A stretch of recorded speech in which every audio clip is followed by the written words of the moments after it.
நாளை நம்முடைய தியானமானது the blessedness of the double belonging.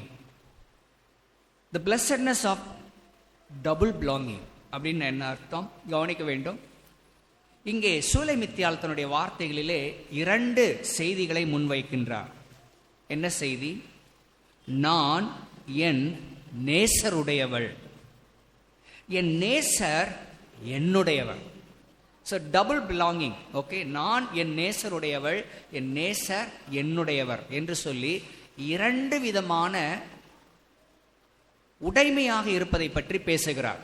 நான் யார்? நான் என் நேசருடையவள். என் நேசர் யார்? அவர் என்னுடையவர் என்று சொல்லி 2 நிலைகளிலே ஒருவருக்கொருவர் உடைமைகளாக, ஒருவருக்கொருவர் சொந்தமாக இருப்பதை பற்றி பேசுகின்ற வார்த்தைகளை நாம் இங்கே பார்க்கிறோம். இந்த நாளிலே இந்த வார்த்தைகள் சொல்லுகின்ற செய்தி என்ன? இந்த வார்த்தைகளிலே நாம் அறிய வருகின்ற ஆண்டவர் நமக்கு தருகிற நம்பிக்கையின் செய்தி என்ன என்பதை சுருக்கமாக நாம் தியானிக்கலாம். முதலாவது, தி பிளெஸட்னஸ் ஆஃப் டபுள் பிலாங்கிங் என்ற தலைப்பின் கீழ் நாம் தேவனுக்கும் தேவன் நமக்கும் சொந்தமாக இருக்கின்ற நிலையின் ஆசீர்வாதம் என்ற தலைப்பின் கீழ் முதலாவது நாம் அறிய வருகிற செய்தி, இங்கே இவள் ஒரு அறிக்கை செய்கிறாள். த கன்ஃபெஷன். சூலைமித்தியாளுடைய அறிக்கை. நான் என் நேசருடையவள், என் நேசர் என்னுடையவர் என்ற ஒரு அறிக்கையை நாம் முதலாவது சந்திக்கிறோம். It is a confession. இரண்டாவது, இந்த அறிக்கையிலே ஒரு உறவு நிலையை பற்றி சொல்லுகிறாள். ஓகே, இந்த அறிக்கையிலே ஒரு உறவு வெளிப்படுத்தப்படுகிறது. என்ன உறவு? நான் என் நேசருக்கு சொந்தம், என் நேசர் எனக்கு சொந்தம் என்ற ஒரு உறவு வெளிப்படுத்தப்படுகிறது. இதை நாம் ஆதியாகமம் 17ஆம் அதிகாரத்தில் ஆண்டவர் ஆபிரகாமை அழைத்து, ஆபிரகாமே, நான் உன்னோடு ஒரு உடன்படிக்கை ஏற்படுத்துகிறேன், நான் உன் தேவன், நீ என் ஜனம் என்று சொல்லி ஆண்டவர் அங்கே ஒரு உடன்படிக்கை ஏற்படுத்துகிறார். த கவனன்ட், உடன்படிக்கை. நான் உன் தேவன், நீ என்னுடைய ஜனம். இதைத்தான் இங்கே சூலைமித்தியாலும் சொல்லுகிறாள். நான் என் நேசருடையவள், என் நேசர் என்னுடையவர் என்ற ஒரு உறவு நிலையை பற்றி, உடன்படிக்கை, த கவனன்ட் இரண்டாவது குறிப்பு. மூன்றாவது குறிப்பு, இப்படி சூலைமித்தியால் நான் என் நேசருடையவள், என் நேசர் என்னுடையவர் என்று சொல்லுகின்ற இந்த அற்புதமான அறிக்கையில் உள்ளே இருக்கின்ற, இடம் பெறுகின்ற ஆறுதலின் செய்தி என்ன? த கம்ஃபர்ட். என்ன ஆறுதலின் செய்தி? என் வாழ்விலே என்னை சுற்றி என்ன நடந்தாலும் பரவாயில்லை, என்னிடத்தில் எது இருந்தாலும் சரி, எது இல்லை என்றாலும் சரி, எது என்னிடத்தில் கொடுக்கப்பட்டாலும் சரி, எது என்னிடத்தில் எடுத்துக்கொள்ளப்பட்டாலும் சரி, ஒரே ஒரு விஷயம் நிலையான ஒன்றாய் இருக்கிறது. என்ன?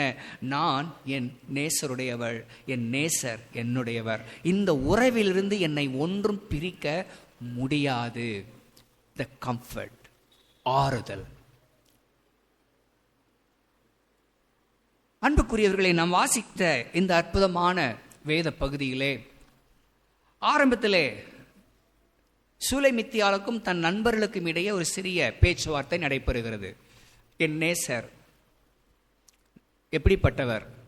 உன் நேசர் எப்படிப்பட்டவர் சொல்லுங்கள், நாங்கள் கூட சேர்ந்து தேடுகிறோம் என்று சொல்லும் பொழுது, அப்படி சொல்வதற்கு காரணம் முதலாவது 8வது வசனத்திலே, 5ஆம் அதிகாரம் 8வது வசனத்திலே சூலைமித்தியாள் கூப்பிடுகிறாள், எருசலேமின் குமாரத்திகளே, என் நேசரை கண்டீர்களானால் சொல்லுங்கள், நான் நேசத்தால் சோகமடைந்திருக்கிறேன் என்று அவருக்கு சொல்லும்படி ஆணையிடுகிறேன் என்று கூறுகிறாள். ஆனால் 6ஆம் அதிகாரம் 1 வசனத்திலே உன் நேசர் எங்கே போனார் என்று கேட்ட அதே கேள்விக்கு அவர் பதில் சொல்லுகிறாள், என் நேசர் தோட்டங்களில் மேயவும் லீலி புஷ்பங்களை கொய்யவும் என் நேசர் தமது தோட்டத்துக்கு கந்தவர்க்க பாத்திகளுக்கும் போனார் என்ற பதில் சொல்லுகிறாள். கவனிக்க வேண்டும், இங்கே தமிழிலே தோட்டங்களில் மேயவும் என்ற வார்த்தை சொல்லப்பட்டிருக்கிறது. இந்த வார்த்தையை நாம் நேரடியாக வாசிக்கும் பொழுது நமக்கு அது சரியா புரியாமல் இருக்கலாம். இப்படிப்பட்ட தருணங்களில் ஆங்கில வேதத்தை நாம் கவனிக்கும் பொழுது தோட்டங்களில் மேயவும் என்பது சரியான மொழிபெயர்ப்பு அல்ல, தோட்டங்களில் மேய்க்கவும். ஓகே, மேயவும் என்பதற்கும் மேய்க்கவும் என்பதற்கும் வித்தியாசம் இருக்கிறது. ஆங்கிலத்திலே he feeds his flocks என்றுதான் வாசிக்கிறோம். அப்படின்னு அர்த்தம், தோட்டங்களில் மேய போகல, தோட்டங்களில் தன் ஆடுகளை மேய்க்க சென்றிருக்கிறார் என்பதுதான் சரியான விளக்கம். ஓகே, என் நேசர் தோட்டங்களில் தமது மந்தையை மேய்க்க சென்றிருக்கிறார். எனக்கோ என் நேசர் லீலி புஷ்பங்களை கொய்து கொண்டிருக்கிறார். 2 வேலையை பற்றி கூறுகிறார். என் நேசர் சோம்பேறி அல்ல, என் நேசர் வேலை செய்யக்கூடியவர். உலகத்தின் தெய்வங்களுக்கு கைகள் இருக்கும், ஒன்றும் தொடாது, கால்கள் இருக்கும், நடக்காது, வாய் இருக்கும், பேசாது, கண்கள் இருக்கும், காணாது. இதுதான் உலகம் கொடுக்கின்ற இறைவன் கடவுள்கள். ஆனால் வேதாகம தேவன் அப்படிப்பட்டவர் அல்ல. வேதாகம தேவன் எப்பொழுதும் செயல்படக்கூடியவர், அவர் உயிருள்ளவர், எல்லாவற்றையும் பாதுகாத்து பராமரிக்கக்கூடியவர். என் நேசர் தோட்டங்களில் தன் மந்தையை மேய்த்து கொண்டிருக்கிறார். He feeds his flock. Okay, அதுதான் ஆங்கில மொழிபெயர்ப்பு. ஸோ ஒரே ஒரு வார்த்தை இதில் தமிழ் இந்த மொழிபெயர்ப்பில் வரக்கூடிய நியாயமான குறைவு. ஓகே, தப்பு கிடையாது அது. என் நேசர் தோட்டங்களில் தன் மந்தையை மேய்க்கின்றார், எனக்கோ லீலி புஷ்பங்களை கொய்து கொண்டிருக்கிறார் என்பதுதான் சூலைமித்தியால் சொல்லுகின்ற அற்புதமான பதில். இந்த பதிலிலே, இந்த பதிலை தொடர்ந்து அங்கே இடம்பெறுகின்ற முதல் செய்தி என்ன? த கன்ஃபெஷன், அறிக்கை. ஓகே, இந்த அறிக்கையில் என்ன அடைய வருகிறோம்? முதலாவது, இந்த அறிக்கை எதை பற்றியதாக இருக்கிறது? ஒரு குறுகிய காலம் சூலைமித்தியாலுக்கும் சாலமோனுக்கும் இடையே ஏற்பட்ட இந்த உறவிலே ஒரு சின்ன தொய்வு. ஓகே, சூலைமித்தியால் படுக்கையிலே படுத்துக்கொண்டு, ஐயோ நான் எப்படி எந்திரிக்கிறது, கால் அழுக்காயிடும், ட்ரெஸ்ஸை மறுபடியும் போட முடியாது அப்படின்னு சாக்கு போக்கு சொல்லி கொண்டிருக்கிறார். எப்பொழுது நேசர் கதவை தட்டி கொண்டிருக்கும் பொழுது, அல்லது சாலமோன் கதவை தட்டுகின்றதை போனதான ஒரு காட்சி. நேசர் போயாச்சு, ப்ராப்ளி சாலமோன் போயாச்சு என்பது எதை காண்பிக்கிறது? நமது ஆண்டவர் யாரும் எப்பயும் கெஞ்சிக்கிட்டே கிடக்க மாட்டார். கவனிக்கணும், இதை செய், இதை செய், இதை செய்யின்ட்டு கெஞ்சிக்கிட்டே இருக்கிற ஆண்டவர் நமது ஆண்டவரில் போய்கிட்டே இருப்பார். நீ தேடி வா, உனக்கு வேணா தேடி வா. ஓகே, எப்பொழுதுமே ஆண்டவருடைய அன்பும் நமது அன்பும் ஒன்றோடொன்று இணைந்ததாக இருக்க வேண்டும். அவர் மட்டும் எல்லாமே செஞ்சுக்கிட்டு இருப்பாரு, நான் மனம் போல வாழ்ந்துட்டு இருப்பேன். இல்லை, அப்படி அல்ல, அப்படி அல்ல. இதோ வாசற்படியில் என்று கதவை தட்டத்தான் செய்வேன், கதவை தள்ளிட்டு உடச்சிக்கிட்டு உள்ள வருவேன்லாம் வரமாட்டாரு. அப்படிலாம் எதிர்பார்க்காதீங்க. ஓகே, வாசற்படியில் நின்று கதவை தட்டுகிறாள். அவளுக்கு கேட்கிறது. காரணம், அவள் தூங்கவில்லை, கண்கள் தான் மூடி இருக்கிறது, இதயம் விழித்திருக்கிறது. அப்படிப்பட்ட நிலையிலே நேசர் போயாச்சு. ஆனால் அவள் தேடி வருகிறாள். காரணம், அவள் அவருடைய நேசருக்கு சொந்தமானவள், அந்த நேசர் அவளுக்கு சொந்தம். ஆகவே தான் அவள் தேடி வருகிறாள். தேடி வந்து அவருடைய தேடுதல் வீணாக போகவில்லை. இப்பொழுது கண்டுபிடித்து விட்டாள், என் நேசர் எங்கே இருக்கிறார் என்று கண்டுபிடித்து விட்டாள். இப்படி கண்டுபிடித்திருக்கின்ற செய்தி எதை குறிப்பிடுகிறது? There was a restoration of the relationship. தற்காலிகமாக தோய்வு பெற்றிருந்த அந்த உறவு மீண்டும் புதுப்பிக்கப்பட்டிருக்கிறது. மீண்டும் ஒருவருக்கொருவர் எங்கே இருக்கிறார்கள், என்ன செய்கிறார்கள் என்கின்ற தகவல் ஒருவருக்கொருவர் தெரிய வருவதை நாம் இங்கே பார்க்க முடிகிறது. நண்பர்கள் கேட்கிறார்கள், உன் நேசர் எங்கே இருக்கிறார், வா சேர்ந்து போய் தேடுவோம். இல்லை, தேவைப்படாது, இப்போ தேவைப்படாது, நான் என் நேசரை கண்டுபிடித்து விட்டேன். என் நேசர் இப்பொழுது தன் மந்தையை மேய்த்து கொண்டிருக்கிறார், இங்கே மேய்த்து கொண்டிருக்கிறார். அதே நேரத்தில் அவர் எனக்காக லீலி புஷ்பங்களையும் பறித்து கொண்டிருக்கிறார். ஓகே, லில்லி புஷ்பங்களையும் பறித்து கொண்டிருக்கிறார் என்ற ஒரு தகவல் எதை குறிப்பிடுகிறது? சூலைமித்தியால் தற்காலிகமாக தேவனுக்கு அடுத்த காரியத்திலே கீழ்ப்படியாமல் அல்லது உடனே கீழ்ப்படியாமல் தோய்வு பெற்ற நிலையில் இருந்தாலும் அவருடைய உண்மையான அன்பு என்பது நேசரை தேடி வந்த நிலையிலே அவருடைய தேடுதல் வீணாக போகவில்லை. இப்பொழுது நேசர் எங்கே இருக்கிறார் என்பதை பற்றின தகவல் அவளுக்கு கிடைக்கிறது. இப்போ இங்கே கவனிக்க வேண்டிய செய்தி, நாம் வாசித்த நம்முடைய தியானத்துக்கான வேத வசனம் 6ஆம் அதிகாரம் 3வது வசனம், என் நேசர் என்னுடையவள், நான் என் நேசருடையவள், என் நேசர் என்னுடையவர். கிட்டத்தட்ட இந்த முழு வேத புஸ்தகத்துடைய சாரம் என்ன அப்படின்னு கேட்டால் இந்த ஒரு செய்தியை சொல்லலாம். நாம் யாவரும் தேவனுக்கு சொந்தம், இந்த தேவன் நமக்கு சொந்தம். அவ்வளவுதான் இந்த முழு வேத புஸ்தகமும் சொல்லுகிற ஒரே செய்தி. நாம் யாவரும் அவருக்கு படைப்பின் அடிப்படையில் மட்டும் நம்ம சொந்தம் கிடையாது. Okay, double possession. அவர் நம்மளை படைத்திருக்கிறார். படைப்பின் அடிப்படையிலே மட்டும் நம்ம அவருக்கு சொந்தம் அல்ல, அதையும் தாண்டி மீட்பின் அடிப்படையிலே, ரட்சிப்பின் அடிப்படையிலே இரண்டாவது முறையாக நாம் தேவனுக்கு சொந்தமாக மாறுகிறோம். அதைத்தான் ஒருவன் மறுபடியும் பிறவாவிட்டால் தேவனுடைய ராஜ்யத்தை காண மாட்டான் என்று கூறினார். ஸோ மறுபடியும் பிறந்த ஒவ்வொருவரும் தேவனுக்கு இரண்டாவது நிலையிலே சொந்தமானவர்கள்.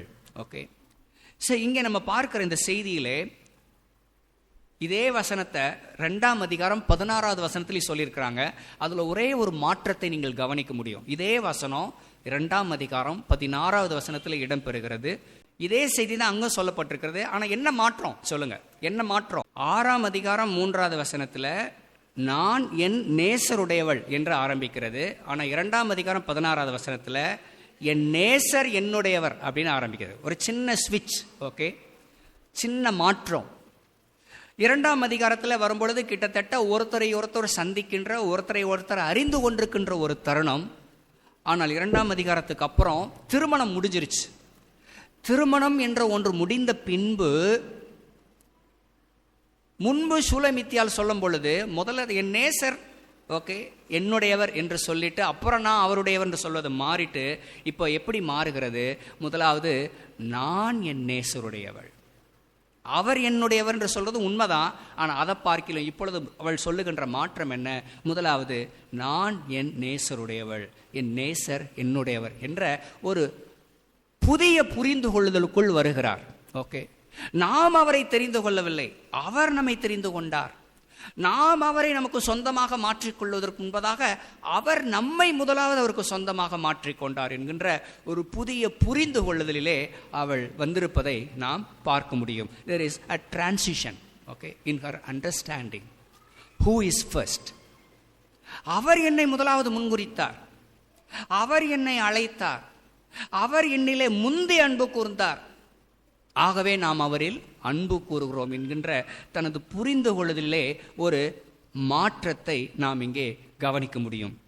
இதை பற்றித்தான் தாவீது சங்கீதம் 22 9-10 வசனங்களிலே கூறியிருப்பதை கவனிக்க முடியும். சங்கீதம் 22 9-10 வசனங்களை நாம் கவனிக்கும் பொழுது இதே விஷயத்தை தாவீது உறுதி செய்கிறார். எப்படி? நீரே என்னை கர்ப்பத்திலிருந்து எடுத்தவர், என் தாயின் முளைப்பாலை நான் உண்கையில் என்னை உம்முடைய பேரில் நம்பிக்கையாய் இருக்க பண்ணினீர். கர்ப்பத்திலிருந்து வெளிப்பட்ட போதே உமது சார்பில் விழுந்தேன், நான் என் தாயின் வயிற்றில் இருந்தது முதல் நீர் என் தேவனாய் இருக்கிறீர். நம்மில் பலர் இந்த வேதாகம ஆண்டவரை பற்றி அறிந்து உள்ள வந்த வயசு ஒருவேளை 10 வயசாக இருக்கலாம், 15 வயசாக இருக்கலாம், 40 வயசாக இருக்கலாம், 50 வயசாக கூட இருக்கலாம். ஆனால் இந்த வேதாகம தேவனுக்கு நம்ம எப்போ இருந்து சொந்தம்? நாம் அவரை பற்றி அறிவதற்கு முன்னாடியே இருந்தே, நம் தாயின் வயிற்றில் இருந்தது முதல் அவர் நம்முடைய தேவனாகவே இருக்கிறார். நாம் அவரை பற்றி அறிந்து கொள்வதற்கு முன்பதாகவே அவர் நம்மை அறிந்து கொண்டார். நாம் அவரை பற்றி தேடுவதற்கு முன்பதாகவே அவர் நம்மை தேடி வந்தார். அவருக்கு நாம் எப்பொழுதுமே சொந்தமாக இருக்கிறோம். அதைத்தான் இங்கே 6ஆம் அதிகாரம் 3வது வசனத்திலே நான் என் நேசருடையவள், என் நேசர் என்னுடையவர் என்ற ஒரு புதிய புரிந்து கொள்ளுதலை இங்கே நமக்கு அறிக்கையாக முன்வைக்கின்றார். வேதாகம் முழுவதிலும் கவனிக்க வேண்டும். வேதாகம் முழுவதிலும் இந்த வேதாகம் ஆண்டவர் ஒரு கூட்ட ஜனத்தை தன்னுடைய ஜனம் என்றும் தன்னை அவருடைய தேவன் என்றும் அறிமுகப்படுத்துவதை வேதாகம் முழுவதிலுமே நம்ம பார்க்க முடியும். ஓகே, வேதாகம் முழுவதிலும் நாம் பார்க்க முடியும்.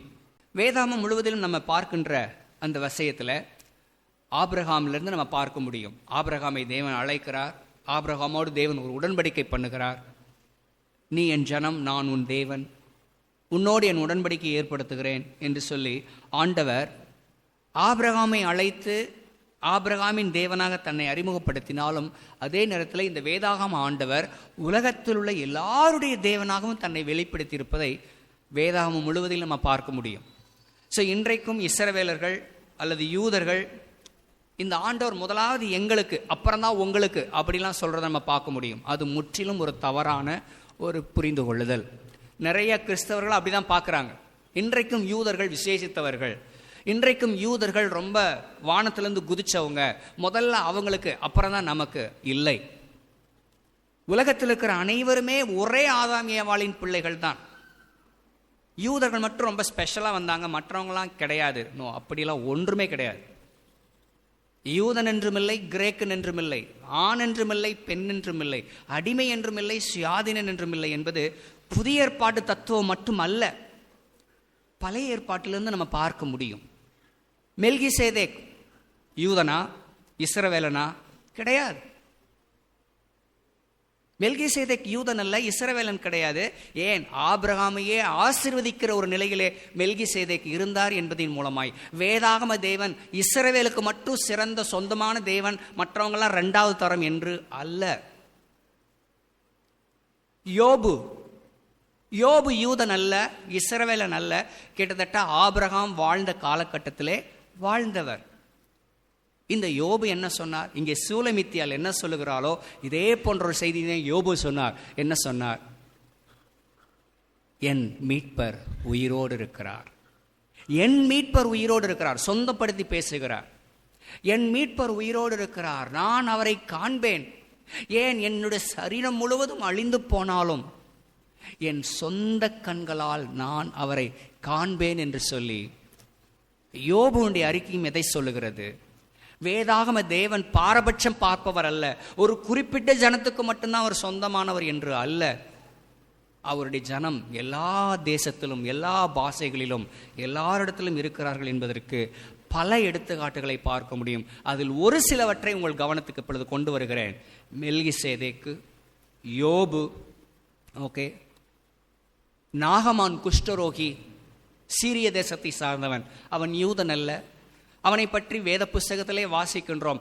அநேக குஷ்டரோகிகள் இஸ்ரவேலிலே இருந்த பொழுதும் தேவன் நாகமான் குஷ்டரோகியை மட்டும் சுகமாக்கினார் என்பதை பற்றின குறிப்பு. சாரிபாத் விதவை, நேபுகாத் நேச்சார், பாபிலோனின் பேரரசன். இந்த பேரரசன் சொன்ன அறிக்கை என்ன? தானியேல் 4ஆம் அதிகாரம் 36, 37 வசனங்களிலே அற்புதமான ஒரு சாட்சியை அவன் கூறுவதை கவனிக்க முடியும். தனக்கு புத்தி தெளிந்த பொழுது வேதாகம ஆண்டவரை உயர்த்தி பேசுகிறான். நான் பெருமை கொண்டது தவறு, எல்லா பெருமைக்கும் பாத்திரர் இந்த வேதாகம தேவன் ஒருவரே என்று நேபுகாத் நேச்சார் என்ற பேரரசன் சாட்சி பகர்கின்ற வார்த்தை. அந்த வரிசையிலே தரியு ராஜா, டேரியஸ் தரியு ராஜா, அவனும் அறிக்கை செய்கிறான் இந்த வேதாகம தேவன் எப்படிப்பட்டவர் என்பதை பற்றி. முக்கியமாக தானியேல் சிங்கக்கெபிகளை போட்ட பின்பு ஓடி வருகிறான். தானியேலை பார்க்க ஓடி வரும்போது கேட்ட செய்தி என்ன? தானியேலே, இரவும் பகலும் நீ ஆராதிக்கிற தேவன் உன்னை சிங்கங்களின் வாய்களுக்கு தப்புவிக்க வல்லவராய் இருந்தாரா என்று கேட்ட நிலையிலே ஆம் என்ற செய்தி வருகிறது. அந்த பதிலை தொடர்ந்து தானியேலுடைய காலத்திலே வாழ்ந்த 2வது மன்னன் தான் தரியு ராஜா. அந்த தரியுனுடைய அறிக்கையை வாசிக்கலாம். தானியேல் 6ஆம் அதிகாரம் 26வது வசனத்தை வாசியுங்கள். தானியேல் 6:26. என் ராஜ்யத்தின் ஆளுகைக்குட்பட்ட அனைவரும் செய்ய வேண்டியது என்னவென்றால் தானியேலின் தேவனுக்கு முன்பாக அஞ்சி நடுங்க வேண்டும். தரியு ராஜா அவனுடைய சாட்சி.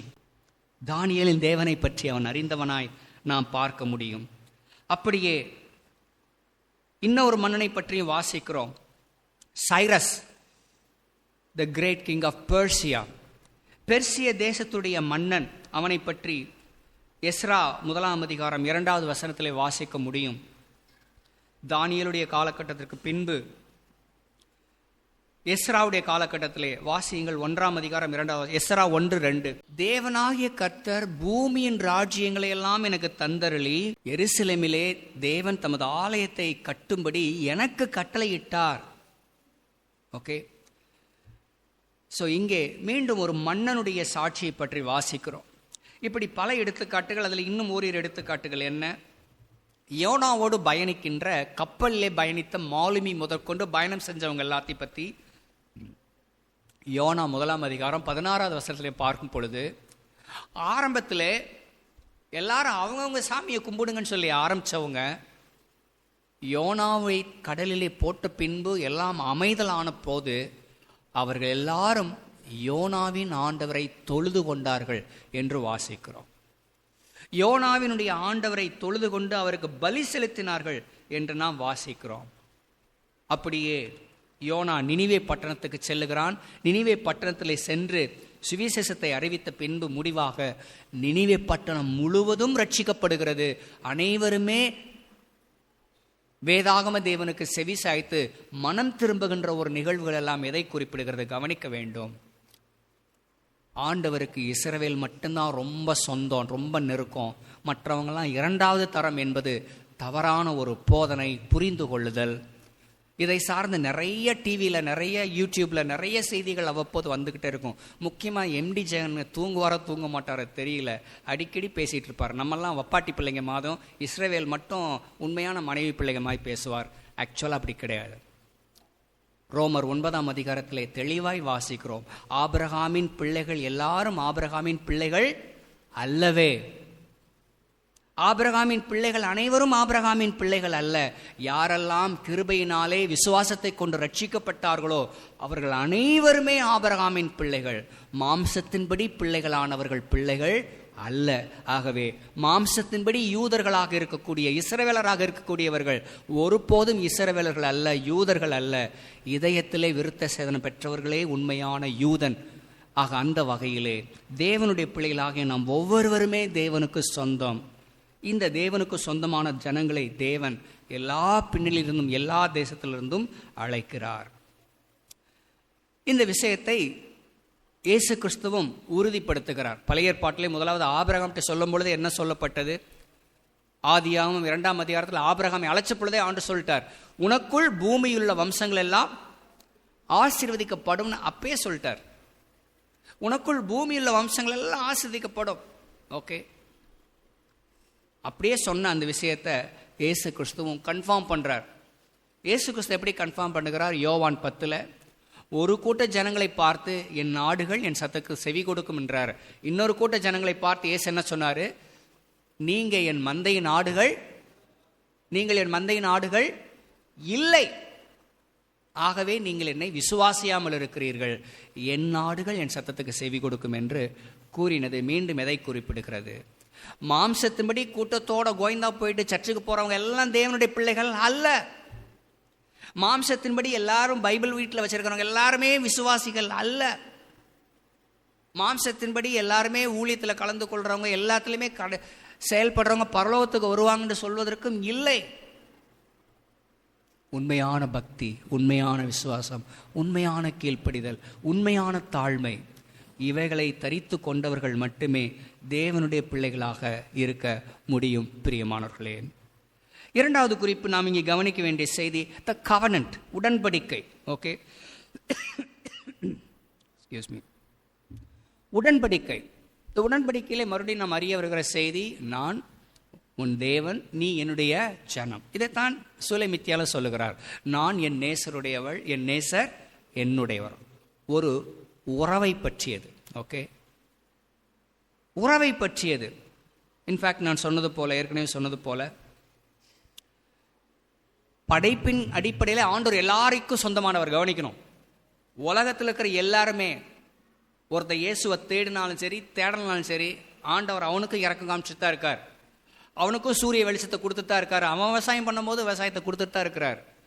அது அவருடைய தயால குணத்தை காண்பிக்கிறது. கவனிக்கணும், இந்த வேதாகம தேவன் தயால குணம் உடையவர். அவருடைய தயால குணத்தை காண்பிக்கிற நிலையில மலையை எல்லாத்துக்கும் பொதுவாக கொடுக்கிறாரு, சூரிய வெளிச்சத்தை எல்லாத்துக்கும் பொதுவாக தான் கொடுக்கிறார். ஆனால் பலருக்கு இந்த வேதாகம தேவனை உண்மையாக அறிந்து கொள்ளுகின்ற பாக்கியம் கொடுக்கப்படுவது இல்லை.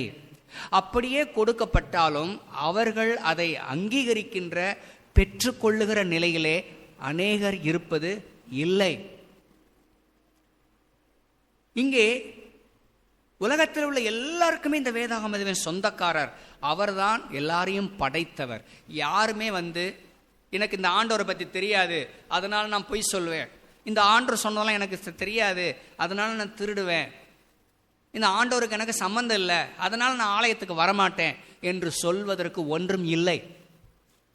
உலகத்தில் இருக்கிற ஒவ்வொருவரும் இந்த ஆண்டவர் படைத்த காற்றைத்தான் சுவாசித்து கொண்டிருக்கிறார்கள். இந்த ஆண்டவர் கொடுக்கின்ற தண்ணீரைத்தான் குடித்து கொண்டிருக்கிறார்கள். இந்த ஆண்டவர் கொடுத்த விளையச் செய்த உணவைத்தான் ஒவ்வொருவருமே சாப்பிட்டு கொண்டிருக்கிறார்கள். அவங்க கடவுளை தேடலனாலும் தேவன் எல்லாருக்கும் கிருபையா என்ன செய்கிறார்? எல்லாருக்கும் உதவி செய்து கொண்டிருக்கிறார், எல்லாருக்கும் கொடுக்கிறார். யாருமே இந்த ஆண்டவர் எனக்கு தெரியாது, அதனால அவருக்கு நான் செவி கொடுக்கணும்னு அவசியம் இல்லை என்று சொல்வதற்கு உரிமை கிடையாது. கவனிக்கணும். சிறந்த எடுத்துக்காட்டு, மோசே பார்வோன்ட்ட போறார். பார்வோன்ட்ட போய் மோசே சொல்லுகிறார், பார்வோனே, எங்கள் ஆண்டவர் எங்களை சந்தித்தார், எங்கள் ஆண்டவர் அவருக்கு ஆராதனை செய்ய 3 நாள் பயணம் செய்து எகிப்தை விட்டு தூரம் செல்ல எங்களை அழைக்கிறார் என்று சொல்லும் பொழுது பார்வோனுடைய வார்த்தைகள் என்ன, பார்வோன் என்ன கூறுகிறார் என்பதை யாத்திராகமம் 5ஆம் அதிகாரத்திலே நாம் வாசிக்க முடியும். எல்லாம் உங்களுடைய வேதத்தை திருப்பிக் கொள்ளுங்கள். யாத்திராகமம் 5வது அதிகாரத்திலே, பின்பு மோசேயும் ஆரோனும் பார்வோனிடத்தில் போய், இஸ்ரவேலின் தேவனாகிய கர்த்தர் வனாந்தரத்திலே எனக்கு பண்டிகை கொண்டாடும்படி என் ஜனங்களை போக விட வேண்டும் என்று சொல்லுகிறார் என்றார்கள். அப்பொழுது பார்வோன் என்ன சொல்லுகிறான்? அதற்கு பார்வோன், நான் இஸ்ரவேலை போக விட கர்த்தரின் வார்த்தையை கேட்பதற்கு அவர் யார்? நான் கர்த்தரை அறியேன், நான் இஸ்ரவேலரை போக விடுவதில்லை என்றான். கவனிக்கணும். Very interesting. It's very interesting discussion. கவனிக்கணும். மோசேயும் ஆரோனும் போய் பார்வோனிடத்தில் பேசுகிறார்கள். எங்கள் ஆண்டவர் எங்களை சந்தித்தார், அவரை தொழுது கொள்வதற்கு நாங்கள் பயணப்பட்டு போக வேண்டும் என்று கேட்ட பொழுது பார்வோனுடைய வார்த்தைகள் என்ன? அவர் யார்? அவர் எனக்கு தெரியாதுப்பா, ஆகவே நான் உங்களை போக விட மாட்டேன். அவரே எங்களுக்கு தெரியாத பொழுது அவரை கும்பிடுறதுக்கு நீங்கள் போக வேண்டிய அவசியம் என்ன இருக்கிறது? அவர் எனக்கு தெரியாது. அப்படியா? ஆண்டவர் பார்க்குறார், பார்வோன், என்ன உனக்கு தெரியாதா? இப்போ காட்டுறேன், என்னை தெரிஞ்சுக்கோ. நீ உன் தேசத்தில் 10 வகையான தெய்வ நம்பிக்கைகளை உடையவனாய் இருக்கிறான். அவைகள் ஒன்றுமே தெய்வன் அல்ல, நான் மட்டும்தான் தேவன். ஒவ்வொரு வாதையாக அனுப்புகிறார். 10 வாதைகள். 10 வாதைகளும் 10 வகையான எகிப்தியரின் தெய்வ நம்பிக்கைக்கு எதிரான வார்த்தைகள். அந்த 10 வாதைகளை அனுப்பி சொல்லுகிறார், பார்வோன், நீ நதியை தெய்வமாக நம்பினாய், பார், அது இரத்தமாக மாறியது. நீ சூரியனை தெய்வமாய் நம்பினாய், பார், சூரியன் இருளடைந்தது. நீ ஆடு மாடுகளை தெய்வமாக நம்புகின்றாய், மனுஷனுக்கு கொடுக்கிற மரியாதைய மாட்டுக்கு நீ கொடுக்கிற, மாட்டு மூத்திரத்தை குடிக்கிற, மாட்டு சாணத்தை தின்ற, பார், எல்லாத்துக்கும் அழிவை கொடுக்கிற. வண்டுகளை நீ தெய்வமாக நம்புகிறாய், அதே வண்டை வச்சு ஏன்டா இந்த வண்டு இருக்குன்னு உன்னை நினைக்க வைக்கிறேன்னு சொல்லி வண்டுகளை ஏவி அவளுக்கு உபத்திரவத்தை கொடுக்கிறார். பிள்ளைகளை, முதல் பிள்ளைகளை, முதலாவது பிறந்த தலைப்பிள்ளைகளை தெய்வமாக நம்புகிற ஒரு நிலை, பார், உன் முதல் பிள்ளைகளை எல்லாம் நான் அடிக்கிறேன் என்று பார்வோனுக்கு தேவன் நான் யார் என்பதை கற்றுக் கொடுக்கின்றார். ட்ரௌசர் அவனுக்கு கலண்டுருது.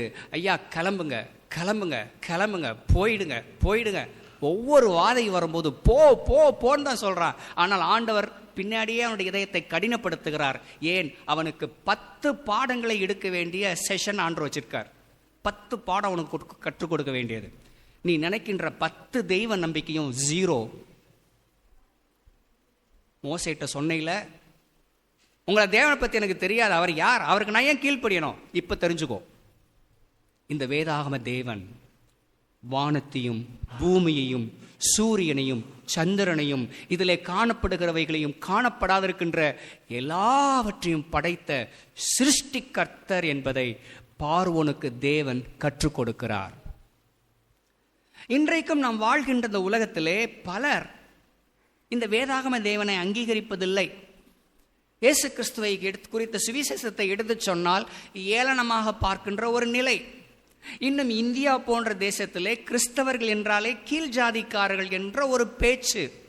ஓகே, இது இந்த நாட்டினுடைய சாபம், இந்தியாவினுடைய சாபம். இந்த உலகத்திலேயே இந்தியாவில் மட்டும்தான், மேபி அதிகபட்சம் ஸ்ரீலங்கா. ஓகே, ஸ்ரீலங்கா ஒரு காலத்தில் இந்தியாவை சார்ந்தது. இந்த மண்ணில் மட்டும்தான் இந்த ஜாதி என்ற ஒரு புரிந்து கொள்ளுதல் இருக்கிறது, வேற எங்கேயும் கிடையாது. கடந்த நாட்களிலே 2-3 வாரங்கள் நாங்கள் மலை தேசங்களிலே, மணிப்பூர், மேகாலயா போன்ற நாடுகளிலே பயணம் செய்தோம். அவர்கள் மத்தியிலே ஜாதி என்றதே கிடையாது. அவர்கள் சொல்கிறது என்ன? முக்கியமாக காசி என்ற ஒரு ட்ரைப் மேகாலயாவிலே அதிகபட்சம் இருக்கிறார்கள். அவர்கள் சொல்வது என்ன? நாங்கள் இந்துக்கள் அல்ல. காரணம், இந்துக்கள் என்றால் ஜாதி இருக்க வேண்டும், எங்களிடத்தில் ஜாதி கிடையாது, எங்களிடத்தில் ஜாதி என்பதே கிடையாது, ஆகவே நாங்கள் இந்துக்கள் அல்ல என்பதை அவர்கள் கூறுகிறார்கள். ஓகே, ஸோ இங்கே நாம் பார்க்கிற செய்தி, முதலாவது பார்வோன் தேவனை அங்கீகரிக்கவில்லை. அவர் யார் என்று கேள்வி கேட்டான். ஆண்டவர் அவனுக்கு பதில் கொடுத்தார். நான் யார் என்பதை தெரியாதுன்னு சொல்றியா? தெரிஞ்சுக்கோ. எல்லாத்தையும் நாசம் பண்றாரு, எல்லாத்தையும் உண்டாக்குனது நான், எல்லாத்தையும் நீ அனுபவிச்சுக்கிட்டு என்ஜாய் பண்ணிட்டு என்னையே யாருன்னு தெரியாதுன்னு சொல்றியா? தெரிஞ்சுக்கோ. எல்லாம் ஊரே சேர்ந்து அப்பா கிளம்புங்க கிளம்புங்க கிளம்புன்னு கிளப்பி விடுறாங்க. சும்மா போக வேண்டாம் தான், நகையெல்லாம் அள்ளிக்கிட்டு போ, எல்லார் வீட்டிலேருந்து எல்லாருமே நகைகளையெல்லாம் அள்ளி கையில் கொடுத்து எடுத்துகிட்டு போங்கன்னு சொல்கிறாங்க. ஓகே, வேதத்தில் வாசிக்கிறோம், தேவன் அவர்களை இப்படியாய் கொள்ளையிட்டார் என்று வாசிக்க முடியும். அவர்கள் 400 வருஷம் செஞ்ச வேலைக்கு கூலியை வாங்கிட்டு தான் போகிறாங்க, சம்பளத்தை வாங்கிட்டு தான் இஸ்ரவேல் ஜனங்கள் எகிப்திலேருந்து கிளம்புறாங்க. Okay, alright. ஸோ உலகத்தில் இருக்க யாருமே நான் கடவுளுக்கு தெரியாது, அவருக்கு நான் கீழ்ப்படின்னு அவசியம் இல்லை, அவர் யாருன்னு கேட்குறதுக்கெல்லாம் உரிமையே கிடையாது. நம்முடைய இந்திய தேசத்துடைய தலைவர்களோ அரசியல்வாதிகளோ ஏற்ற வீட்டுக்காரவங்களோ அல்லது வீட்டில் நம்ம வீட்டிலே இருக்கக்கூடியவங்களோ இந்த கடவுளை பற்றி எனக்கு தெரியாது, ஆகவே ஐ எம் ரெஸ்பான்சிபிலிட்டி ஃப்ரீன்னு சொல்கிறதுக்கு ஒன்றுமே கிடையாது. பூமியில் ஒவ்வொருவரும் இந்த ஆண்டவரை தேடிதான் ஆக வேண்டிய கடமை இருக்கிறது. அதை செய்யவில்லை என்றால் அவர்களை செய்ய வைப்பார். கவனிக்கணும், தேவனை தேடுகின்ற உணர்வு இல்லாத நிலையிலே, ஆண்டவருக்கு பயப்படாத நிலையிலே வாழ்கிறவர்கள் இந்த உலகத்தில் நிறைய பேர் இருக்கலாம். நிறைய பேர் ஆண்டவரை தேடவில்லை என்பதற்காக அவர் இல்லை என்று அர்த்தம் அல்ல. நிறைய பேர் இந்த வேதாகம தேவனை அங்கீகரிக்கவில்லை என்பதற்காக அவர் தெய்வீகமற்றவர் என்று அர்த்தம் அல்ல. தேவனை தேடாத இதயம் உடையவர்களை, எனக்கு தெரியாது என்று சொல்கிறவர்களை தெரியும்படி செய்யக்கூடிய தேவன் தான் இந்த வேதாகம தேவன். அவர்தான் பார்வோனை இப்பொழுது நான் யார் என்பதை தெரிந்து கொள் என்று 10 வாதைகளை அனுப்பிச்சாரு. இந்த தேவன் ஒரு நாள் என்ன செய்வார் என்பதை நாம் வெளிப்படுத்தின விசேஷம் 6வது அதிகாரம் 15, 16, 17 வசனங்களை பார்க்க முடியும். அது எதை பற்றியது? பார்வோனை போல் நம்ம எதிர்த்து வீட்டுக்காரங்களோ பின் வீட்டுக்காரங்களோ அல்லது ஈவன் நம்முடைய பெற்றோர்களோ நம்முடைய நண்பர்களோ பெரிய அரசியல்வாதியோ இயேசுவோ எனக்கு தெரியாது, இல்லை இயேசு நான் தெய்வமாக ஏற்றுக்கொள்ளவில்லை, அவர் சொல்வது போல் நான் வாழ வேண்டிய அவசியமில்லை என்று சொல்பவர்கள் எல்லாரும் ஒரு நாளும் நேரமும் வரும்பொழுது என்ன செய்வார்கள் என்பதை இங்கே வெளிப்படுத்தின விசேஷம் 6ஆம் அதிகாரத்திலே நாம் வாசிக்கும் பொழுது இப்படியே வாசிக்கிறோம். வாசியுங்கள் 15, 16, 17. பூமியின் ராஜாக்களும் லிஸ்ட் ஆரம்பிக்குது. எங்கிருந்து பாருங்க. பார்வோன் ஒரு ராஜா. இந்த ஆண்டவர் எனக்கு தெரியாது, அவர் யார், அவருக்கு நான் எது கீழ்ப்படியணும் அப்படின்னு சொன்னவனை போன்று இருக்கக்கூடிய பூமியின் ராஜாக்களும் பெரியோர்களும் ஐஸ்வர்யவான்களும் சேனை தலைவர்களும் பலவான்களும் அடிமைகள் யாவரும் சுயாதீனர் யாவரும் பர்வதங்களின் குகைகளிலும் கண்மைகளிலும் ஒளிந்து கொண்டு பர்வதங்களையும் கண்மலைகளையும் நோக்கி, நீங்கள் எங்கள் மேல் விழுந்து சிங்காசனத்தின் மேல் வீற்றிருக்கிறவருடைய முகத்திற்கு ஆட்டுக்குட்டியானவருடைய கோபத்திற்கும் எங்களை மறைத்து கொள்ளுங்கள், அவருடைய கோபாக்கினையின் மகாநாள் வந்துவிட்டது, யார் நிலை நிற்கக்கூடும் என்றார்கள். கவனிக்கணும் அன்புக்குரியவர்களே, இப்படிப்பட்ட காலம் ஒரு நாள் வரும். ஆனால் அந்த ஒரு நாள் வருன்றக்காக நீங்கள் அதுக்காக சுவிசேஷத்தை அறிவிக்காம அமைதலாக இருக்குன்ற அவசியம் அல்ல. நீங்கள் சுவிசேஷத்தை அறிவிக்க வேண்டும், இயேசுவை பற்றி சொல்ல வேண்டும். அதற்காக எப்படிப்பட்ட எதிர்ப்பு வந்தாலும் எப்படிப்பட்ட வெறுப்பு வந்தாலும் நீங்கள் ஏற்றுக்கொள்ள வேண்டும். நீங்கள் எதையுமே சொல்லாமல் இப்படிப்பட்ட நாளில் இப்படி பண்ணும்போது உங்களை சபிப்பார்கள். பக்கத்து வீட்டுக்காரன் ஒரு விசுவாசி கிறிஸ்தவர் இருந்தானே, ஒரு நாளும் ஒரு வாயை திறந்து என் சர்ச்சுக்கு வாடான்னு கூப்பிட்டுருப்பான் அவன். என் வீட்டில் எத்தனை முறை வந்து டீ குடிச்சிருக்கிறான், காப்பி குடிச்சிருப்பான், ஒரு நாள் இயேசு ஆண்டவர்னு சொல்லியிருப்பான், அவன் சபிப்பான், சபிப்பார்கள். இயேசுவே ரட்சகர் என்ற செய்தியை அறிந்து கொண்ட நீங்கள் உங்கள் உறவினர்களுக்கும் நண்பர்களுக்கும் குடும்பத்தினருக்கும் சொல்லாத பொழுது, காலமும் நேரமும் வரும் பொழுது உங்களை அவர்கள் சபிப்பார்கள் என்பதை மறக்காதிருங்கள். பூமியின் ராஜாக்கள், பெரியோர்களும் ஐஸ்வர்யவான்களும் சேனை தலைவர்களும் பலவான்களும் அடிமைகளும் யாவரும் இயேசுவை இரட்சகராக ஏற்றுக்கொள்ளாத ஒவ்வொருவரும் ஒரு நாளிலே ஆட்டுக்குட்டியானுடைய கோபத்திற்கு எங்களை மறைத்துக் கொள்ளுங்கள் என்று சொல்லி மறைவை நோக்கி ஓடுகின்ற ஒரு காலம் வரத்தான் போகிறது. அது நம்முடைய ஜீவன் நாட்களில் நடக்குமா தெரியாது, அதுக்கு பின்னாடி நடக்குமா, என்றாயிலும் ஒரு நாள் நடக்கும். அதில் எந்த விதமான மாற்று கருத்தும் இல்லை. நான் என் நேசருடையவள், என் நேசர் என்னுடையவர் என்ற அந்த அற்புதமான உறவை உலகத்தில் வாழ்கிற அதிகபட்ச ஜனங்கள் சொல்ல முடியாத பரிதாபத்தில் இருக்கும் பொழுது நீங்களும் நானுமோ என்றால் மகிழ்ச்சியாக, எனக்கு எதுவுமே இல்லை என்றாலும் நான் என் நேசருடையவள், என் நேசர் என்னுடையவர் என்று சொல்லக்கூடிய பாக்கியத்தை நாம் பெறவில்லை என்றால், அந்த உறுதிப்பாடு நமக்குள் இல்லை என்றால், மனிதன் உலகம் முழுவதும் ஆதாயப்படுத்தினாலும் தன் ஆத்துமாவை நஷ்டப்படுத்தினால் அவனுக்கு லாபம் என்ன? நீ எவ்வளவு பெரிய கோடீஸ்வரனா இருந்து போ, கிறிஸ்து உன் இரட்சகராய் நம்பிக்கையாக இல்லாத நிலையிலே உன் கோடி ரூபாய் ஆட்டுக்குட்டியானுடைய கோபத்தின் நாளிலே உனக்கு ஒன்றும் செய்யாது. நீ எத்தனை பெரிய அதிகாரத்தில் இருந்து கொள், நீ மன்னனாக கூட இருந்து கொள், பேரரசனாக கூட இருந்து கொள், ஆட்டுக்குட்டியானுடைய கோபத்தின் நாளிலே நீயும் உன் இடத்தை விட்டு ஓடி ஒளிய வேண்டிய ஒரு நாள் வரும். அப்படிப்பட்ட ஒரு காலகட்டம் நம்மில் ஒருவருக்குமே வராதபடிக்கு சூலைமித்தியாலை போல நான் என் நேசருடையவள், என் நேசர் என்னுடையவர் என்று சொல்லக்கூடிய நிலையிலே நாம் நமக்கு நாமே அதிகாரியாக இல்லாமல், நம்மை நாமே ஆண்டு கொள்ளுகிற நிலை இல்லாமல், என்னை ஆண்டு கொள்ளுகிற ஒரு தேவன் உண்டு, அந்த தேவனுடைய சித்தத்தையே நான் நிறைவேற்றுவேன். நான் எனக்கு சொந்தம் அல்ல, என்னை மீட்டு கொண்ட ஆண்டவருக்கு சொந்தம். ஆகவே என்னுடைய சித்தம் அல்ல.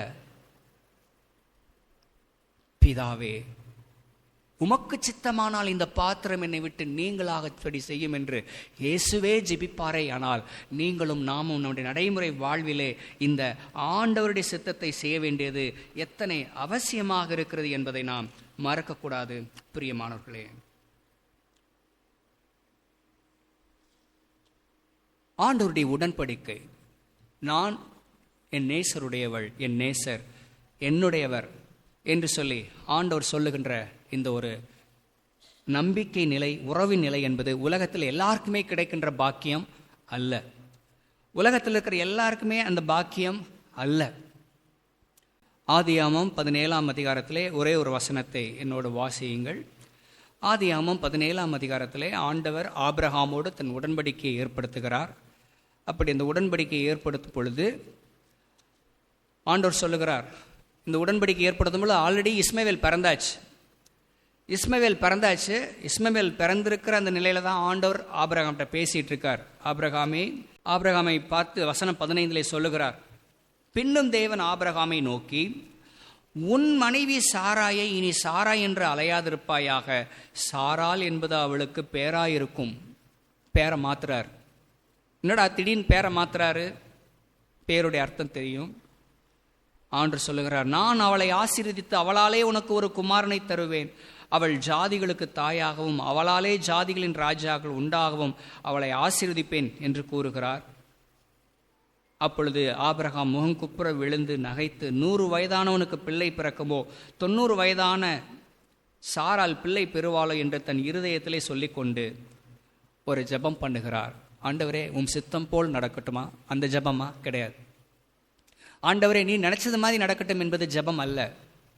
ஆபிரகாமின் ஜெபம், இஸ்மவேல் உமக்கு முன்பாக பிழைப்பானாக. இதுதான் ஆபிரகாமின் ஜெபம். ஓகே, இஸ்மவேல் உமக்கு முன்பாக பிழைப்பானாக என்று சொல்லி இஸ்மவேலுக்காக ஜெபம் பண்றார். ஆனால் ஆண்டவர் என்ன பதில் கொடுக்கிறார் பாருங்கள். ஆண்டவருடைய பதில், அப்பொழுது தேவன், ஓகே நான் இஸ்மவேலை ஆசீர்வதிப்பேன், அதை பற்றி கிடையாது.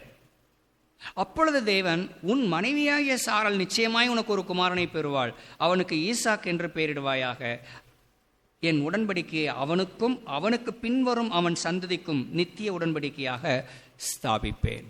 ஓகே, ஆபிரகாம் இஸ்மவேல் இஸ்மவேல்னு சொல்லிட்டு இருக்காரு, ஆண்டவர் என்ன செய்கிறார், ஈசாக்கு ஈசாக்குன்னு சொல்லிட்டு இருக்காரு. ஓகே, கவனிக்கணும். ஆபிரகாமுடைய பார்வையில ஏற்கனவே பிறந்த பிள்ளையை பற்றி பேசிட்டு இருக்கார், ஆண்டவருடைய பார்வையில இனிமே பிறக்க போற பையனை பத்தி பேசிட்டு இருக்கார். ஆபிரகாம் அடிமை பெண்ணாகிய ஆகாருக்கு பிறந்த பையனுடைய ஆசீர்வாதத்தை குறித்து ஜெபம் பண்ணிட்டு இருக்கார். ஆனால் ஆண்டவரை அவனை பற்றி சொல்லாமல் ஃபர்ஸ்ட் ஈசாக்கை பற்றி பேசுகிறார், அப்புறம் இரண்டாவதாக இஸ்மவேலை பற்றி தான் பேசுகிறார். இரண்டாவதாக பேசும்போது என்ன பேசுகிறார்? வசனம் 20, இஸ்மவேலுக்காகவும் நீ செய்த விண்ணப்பத்தை கேட்டேன், நான் அவனை ஆசீர்வதித்து அவனை மிகவும் அதிகமாய் பழுகவும் பெருகவும் பண்ணுவேன், அவன் 12 பிரபுக்களை பெறுவான், அவனை பெரிய ஜாதியாக்குவேன். ஓகே, ஆபிரகாம் இஸ்மவேலுக்காக தனக்கு பிறந்த பையன் ஆகாரின் மூலமாய் பிறந்த பையனுக்காக செய்த ஜெபத்தை கேட்டேன்னு சொல்லுகிறார், அவனை ஆசீர்வதிப்பேன்னு சொல்லுகிறார். ஆனால் என்ன மாதிரி ஆசீர்வாதம்? கவனிக்கணும், என்ன மாதிரி ஆசீர்வாதம்? இந்த உலக பிரகாரமான ஆசீர்வாதங்கள். அவனை பெரிய ஜாதியாக்குவேன், பழுகவும் பெருகவும் பண்ணுவேன், 12 பிரபுக்கள் அவனுடைய சந்ததியிலே வருவார்கள் என்கின்றது உலக பிரகாரமான மாம்சத்துக்கு அடுத்த ஆசீர்வாதங்களை தான் கொடுக்கிறாரே அன்றி ஆவிக்குரிய ஆசீர்வாதத்தை கொடுக்கவில்லை. ஆவிக்குரிய ஆசீர்வாதம் என்ன? அடுத்த வசனம் 21வது வசனம். நீங்க இந்த வசனத்தை ஆங்கில வேத புஸ்தகத்தில் பார்த்தீங்கன்னா ரொம்ப அழகாக ஆரம்பிக்கும். ஆங்கில வேத புஸ்தகத்திலே பட் என்ற வார்த்தையோடு ஆரம்பிக்கும். But, beauty, but. Okay, but என்ற வார்த்தைக்கு தமிழ்ல என்ன அர்த்தம் சில்ட்ரன்? பட் என்ற வார்த்தைக்கு தமிழ்ல என்ன அர்த்தம்? வெரி குட், ஆனால். ஓகே, அந்த ஆனால் என்ற வார்த்தை இங்கே மிஸ் ஆகுது. வசனம் 21 ஆரம்பிக்கும் பொழுது ஆனால் தான் ஆரம்பிக்கணும். ஆனால் என்ற வார்த்தை என்ன செய்து மிஸ் ஆகுது. ஆங்கில வேதத்தில் அழகா இருக்குது. ஓகே, அதுக்காக தமிழ் வேற குறை உள்ளதா அப்படிலாம் கிடையாது, மொழிபெயர்ப்பில் வரக்கூடிய ஒரு நியாயமான சிக்கல் அது. ஓகே, ஆனால் அப்படின்னு ஆரம்பிக்குது. ஆபிரகாம் இஸ்மவேலுக்காக ஜெபம் பண்றாரு, ஆனால் ஆண்டு இஸ்மவேலை பத்தி கண்டுக்கல, ஈசாக்கை பத்தி பேசிக்கிட்டே இருக்கிறாரு. கடைசியா இஸ்மவேலுக்காக நீ ஜெபம் பண்ண கேட்டப்பா, ஆனால் அவனை எப்படி ஆசீர்வதிப்பேன்? அவனை உலக பிரகாரமான நிலைகளை ஆசீர்வதிப்பேன், அவனை ராஜாவாக்குவேன், பெரிய ஜாதியாக்குவேன், 12 பிரபுக்கள்லாம் வருவாங்க. ஆனால் வசனம் 21, ஆனால் வருகிற வருஷத்தில் குறித்த காலத்திலே சாராள் உனக்கு பெறப்போகிற ஈசாக்கோடே என் உடன்படிக்கையை ஏற்படுத்துவேன் என்றார். ஓகே, அப்படின்னு என்ன அர்த்தம்? இந்த உடன்படிக்கைன்றதை ஆல்ரெடி என்ன சொல்லிட்டு இருக்கார்? நீ என் ஜனம், நான் உன் தேவன். அப்போ ஈசாக்கை பத்தி என்ன சொல்லுகிறார்?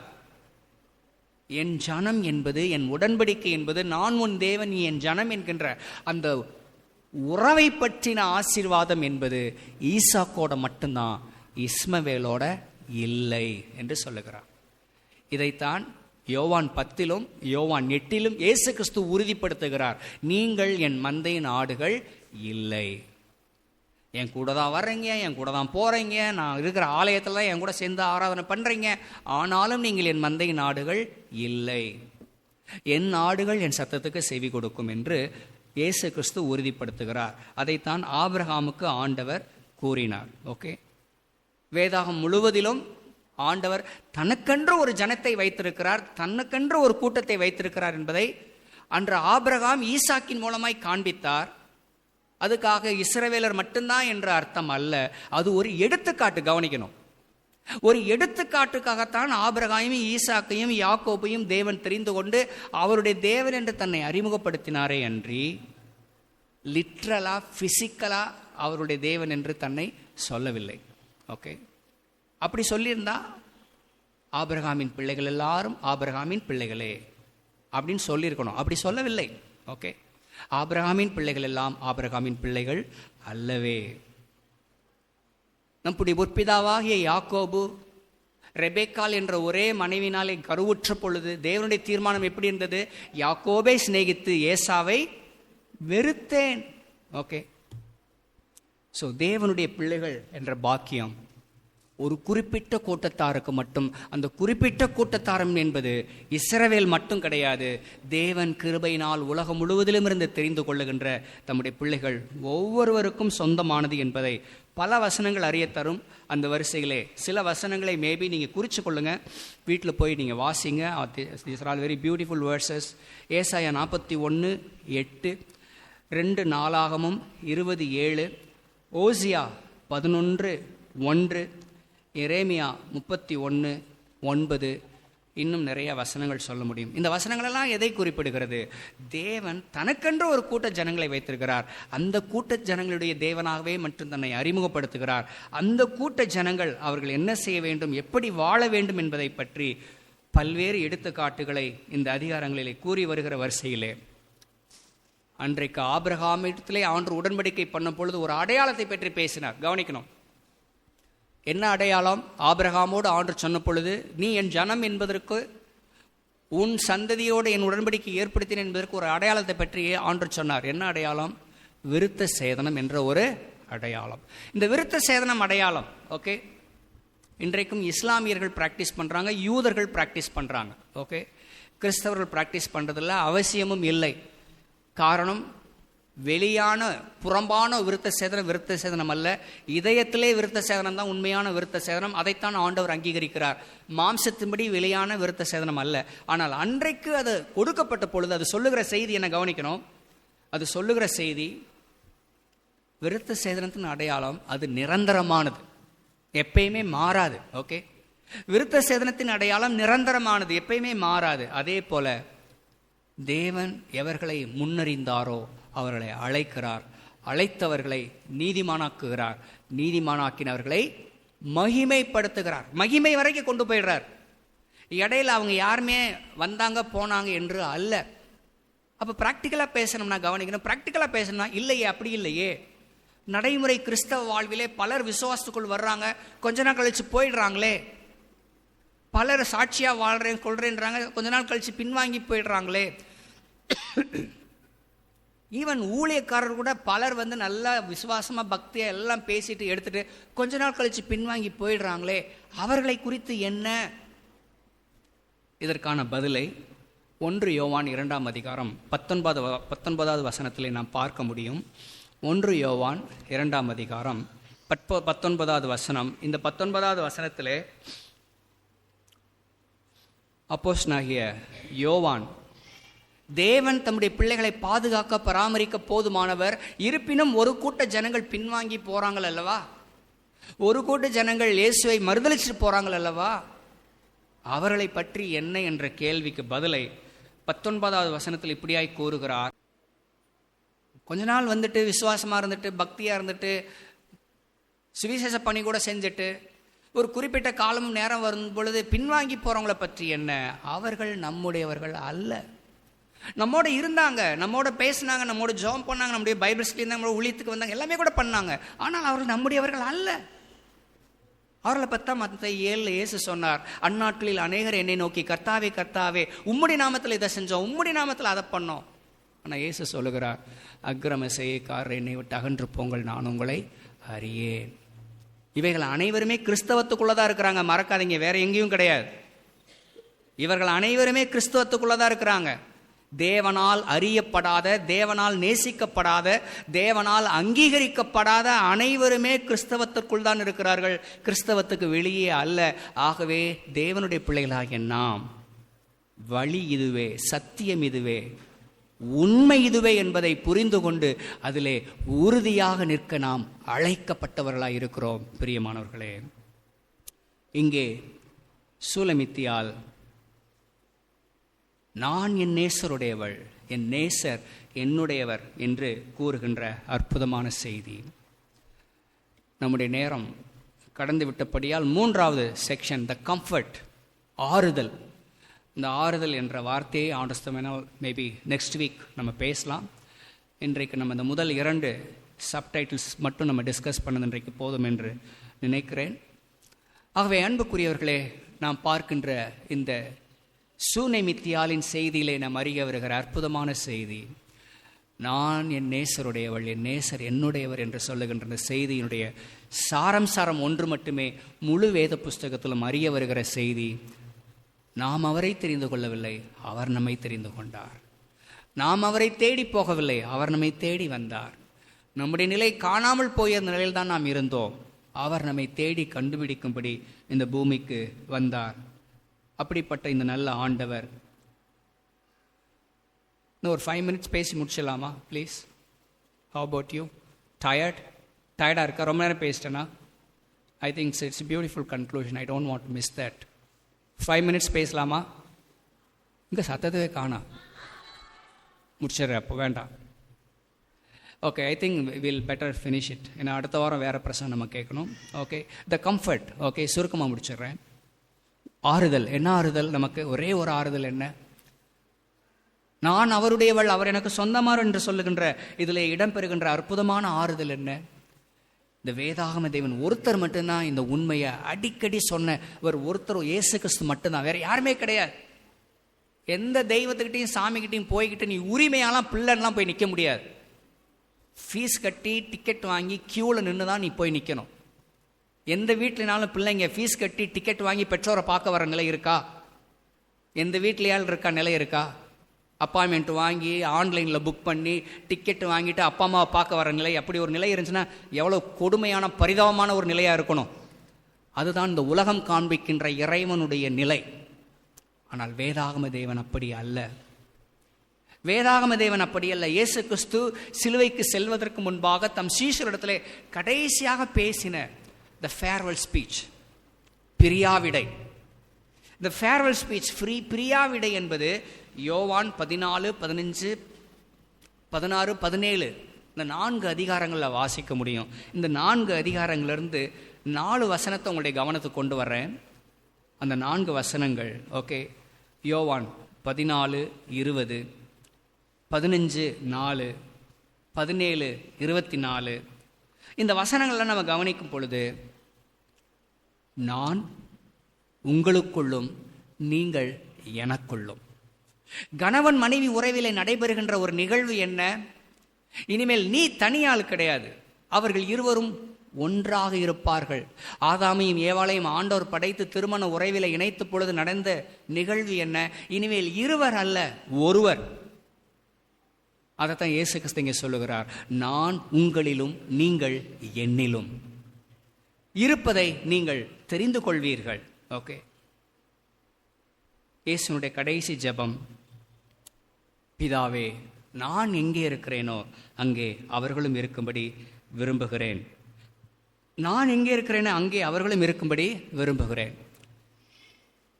ஸோ முடிவாக இங்கே கவனிக்க வேண்டிய செய்தி, சாலமோனுடைய வாழ்க்கையிலே ஆரம்ப காலம் ரொம்ப பக்தி விசுவாசம் பயங்கரமாக இருந்துச்சு. தேவனை தரிசித்தான், தேவன் அவனோடு பேசினார், அவனுக்கு ஞானம் கொடுக்கிறார், பெரிய ஞானியாக இருக்கிறான், உலகத்தில் அவனை போல ஞானி இல்லை என்று சொல்லுகிற நிகழ்வெல்லாம் இருந்துச்சு. ஆனால் அதே சாலமோன் தான் மகா பெரிய பாவத்தில் விழுந்தார், மகா பெரிய சோதனைகளிலே விழுந்தார், மகா பெரிய தூரத்துக்கு தேவனை விட்டு பின்வாங்கி போனார். ஆனாலும் நிரந்தரமாக அல்ல, நிரந்தரமாக அல்ல. இந்த ஆறுதலின் செய்தி, நான் தேவனுடையவன், தேவன் எனக்குரியவன் என்று சொல்லுகின்ற இந்த அற்புதமான செய்தியில் இடம்பெறுகின்ற ஆறுதல் என்ன? தற்காலிகமாக குறுகிய காலம் நம்முடைய ஆவிக்குரிய வாழ்விலே தோய்வு வந்தாலும் நாம் எழுந்திருப்போம், மீண்டும் எழுந்திருப்போம், மீண்டும் பின்னே ஓடி வருவோம், மீண்டும் அவருடைய பிள்ளைகளாகவே வாழக்கூடிய பாக்கியத்தை பெறுவோம். ஆனால் அப்படி வராமல் இருப்பவர்களை பற்றித்தான் 1 யோவான் 2:19 வாசித்தோம். அவர்கள் நம்முடையவர்கள் அல்ல, ஆகவே போயிட்டாங்க. ஆனால் நம்முடையவர்கள் என்பவர்கள், ஆண்டவருக்கும் அவருடைய வார்த்தைக்கும் அவருடைய திருச்சபைக்கும் அவருடைய நிரந்தர மீட்புக்கும் சொந்தமானவர்கள் என்பவர்கள் கிருபையினாலே காக்கப்படுவார்கள். மீண்டும் மனம் திரும்பி வருவார்கள், மீண்டும் தங்கள் பாவத்தை அறிக்கை செய்து கைவிட்டு பக்தியாய் விசுவாசமாய் வாழ முயற்சி செய்வார்கள். இதை பற்றி ஆண்டவர் சாலமோனை குறித்தும் 2 சாமுவேல் 7 அதிகாரம் 14, 15 வசனங்களிலே ஆண்டவர் கூறியிருப்பதை பார்க்க முடியும். 2 வசனங்களை நம்ம வாசித்து முடிக்க போகிறோம். ஆல்ரைட், 2 சாமுவேல் 7 அதிகாரம் 17, 15 வசனங்களில் நீங்கள் அப்புறமா வாசியுங்க. சாலமோன் பிறப்பதற்கு முன்பதாகவே ஆண்டவர் சொல்லுகிறார், உம்முடைய குமாரனாகிய உன் குமாரனாகிய சாலமோனை பற்றி ஆண்டவர் சொல்கிறார், அவன் அக்கிரமம் செய்தால் அவனை மனுஷருடைய மிலாற்றினால் தண்டிப்பேன், ஆனாலும் சவுலிடத்திலிருந்து என் கிருபையை எடுத்தது போல் அவனை விட்டு அவனிடத்திலிருந்து என் கிருபையை விளக்க மாட்டேன் என்று ஆண்டவர் சொல்லுவார். இதே போன்ற ஒரு விஷயத்தை பேதுருவை பற்றியும் சொல்றார், கவனிக்கணும். பேதுருவை பற்றியும் லூக்கா 22ஆம் அதிகாரத்தில் சொல்லுகிறார். என்ன சொல்லுகிறார்? பேதுருவே, சுலகிலே போட்டு உன்னை புடைப்பதை போல் சாத்தான் என்னிடத்தில் உத்தரவு வாங்கி கொண்டான், ஆனாலும் உன் விசுவாசம் ஒளிந்து போகாதபடிக்கு உனக்காக விண்ணப்பம் செய்தேன். நீ குணப்பட்ட பின்பு, okay, when you are healed, okay, நீ குணப்பட்ட பின்பு உன் சகோதரரை ஸ்திரப்படுத்து என்று சொல்லி முடிக்கின்றார். இங்கே கவனிக்க வேண்டிய செய்தி, நான் உனக்காக வேண்டிக் கொண்டேன், நீ குணப்பட்ட பின்பு. He talks about a certainty. நீ குணப்படுவ, நீ மனம் திரும்பி வருவ, நீ மனம் கசந்து அழுவ, நீ குணப்பட்ட பின்பு உன் சகோதரை ஸ்திரப்படுத்து. ஏசு இப்படி சொல்லவில்லை, if you are healed. If பயன்படுத்தல, வென் தான் பயன்படுத்தினார். ஓகே, இஃப்னா என்ன அர்த்தம்? நீ குணப்படுவியோ குணப்பட மாட்டியோ எனக்கு தெரியாது, நீ அப்படி ஒருவேளை குணப்பட்டு மனம் திரும்பி வந்தீங்கன்னா இதை செய்ய, அப்படி அல்ல. You will be healed, you will repent, you will come back, because I have prayed for you. நான் உனக்காக வேண்டிக் கொண்டேன், ஆகவே நீ குணப்படுவாய், மனம் திரும்பி வருவாய், நீ உன்னை சரி செய்து கொள்வாய். தேவனுடைய பிள்ளைகளாகிய நாம், தேவனுக்கு சொந்தமானவர்கள் என்று அறிகின்ற நாம், அறிக்கை செய்கின்ற நாம், பல தருணத்திலே ஒருவேளை தேவனுக்கு பிரியமில்லாத காரியங்களை சிந்திக்கிறவர்களாய், செயல்படுத்துவர்களாய், வாழ்கிறவர்களாய் இருப்போமே. ஆனால் நமக்காக பிதாவிடத்திலே பரிந்து பேசுகிற ஒரு ஆண்டவர், பிரதான ஆசாரியராய் எப்போதும் இருக்கிறார் என்பதை நாம் மறவாமல் மீண்டும் அவரண்டை சூலைமித்தியாலை போல் தேடி வருவோம், அவரை உறுதியாய் பற்றி கொள்வோம். இயேசு சிலுவையிலே மரிக்கும் பொழுது தன்னோடு மரித்த கல்வனை பார்த்து சொன்ன வார்த்தை, இன்றைக்கு நீ என்னோடு கூட பரதேசில் இருப்பாய். மேபி அதை இன்னொரு வகையில சொல்லலாமானால், you are mine, I am yours. கல்வனுக்கு நீ இன்றைக்கு என்னோடு கூட பரதேசில் இருப்பாய் என்று சொல்லுகின்ற வார்த்தையை மாற்றி சொல்ல வேண்டுமே. ஆனால் சூலைமித்தியால் எப்படி சொன்னாலோ அதே போலதான், நான் உன்னுடையவன், நீ என்னுடையவன், ஆகவே நான் எங்கே இருக்க போகிறேனே அங்கே நீயும் இருக்கலாம் என்ற பாக்கியத்தை கல்வனுக்கு கொடுத்த ஆண்டவர் உங்களுக்கும் எனக்கும் கொடுப்பதற்கு எத்தனை உண்மை உள்ள என்பதை அறிந்து கொண்டவர்களாய் இந்த அன்பின் ஆண்டோடைய சுவிசேஷத்தை பிறருக்கு அறிவிப்போம். ஆண்டவர் நம்மை ஆசீர்வதிப்பாராக. ஆமென்.